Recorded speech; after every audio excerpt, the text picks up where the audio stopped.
Hello बच्चों, चलिए आज का हमारा प्रश्न है, एक पासे को 2 बार फेंकने पर कम से कम एक बार उस पर 4 आने की प्रायिकता ज्ञात कीजिए। तो यहाँ से इस प्रश्न को करने हेतु हमारे पास यहाँ से हमारी मुख्य अवधारणा कार्य करेगी। मुख्य अवधारणा यहाँ से हम लेके चलेंगे, एक पासे को फेंकने पर कितने अंक हमारे पास आ सकते हैं। समष्टि बनेगी हमारे पास यहाँ से, तो हमारे पास कितने अंक आ सकते हैं, 1 2 3 4 5 6।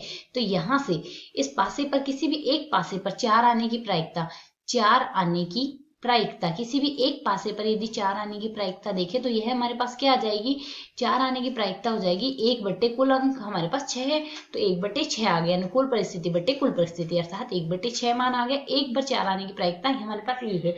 अब हमारे पास 2 पासे फेंके जा रहे हैं और कम से कम उस पर 4 आने की प्रायिकता, कम से कम एक बार 4 आने की प्रायिकता हमने देखनी है।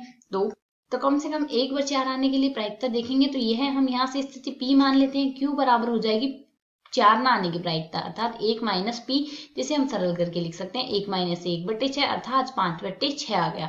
अब यदि प्रश्न के अनुसार हम देखें तो बर्नौली का सूत्र हमें कहता है P x बराबर R की जो प्रायिकता आती है वह आती है NCR। P की घात आती है हमारे पास यहाँ से R, गुणा में आता है Q की घात N माइनस R, यह आएगा यहाँ से।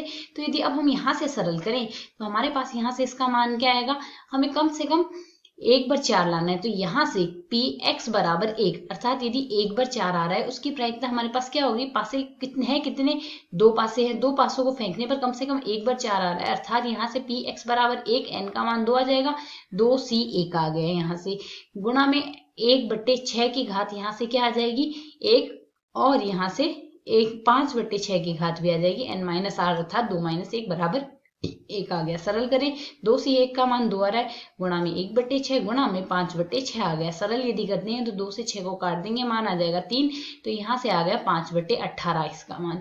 ठीक इसी प्रकार यहाँ से यह भी हो सकता है दोनों ही पासों पर 4 आ जाए अर्थात P x बराबर 2 की प्रायिकता आएगी हमारे पास यहाँ से 2c2 आ गया, 1/6 की घात आ जाएगी 2 और 5/6 की घात आ जाएगी 0। सरल करते हैं, 2c2 का मान आएगा 1 और 1/6 की घात 2 आती है हमारे पास 1/36, तो यह आ जाएगा हमारे पास प्रायिकता।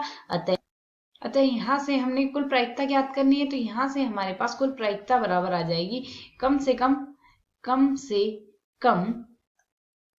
1/4 आने की प्रायिकता, 1/4 आने की प्रायिकता बराबर यह है हमारे पास यहाँ से क्या आ जाएगा, कम से कम 1/4 आने की प्रायिकता बराबर हमारे पास यहाँ से लिखी जा सकती है 1/36 प्लस 5/18। इसे यदि हम यहाँ से सरल कर लें तो मान हमारे पास आ जाएगा, इसका लघुत्तम बनेगा 36, 1 प्लस 10 अर्थात यहाँ से मान आ जाएगा 11/36, जो कि हमारे पास इस प्रश्न का हल है। आशा है समझ आया। धन्यवाद।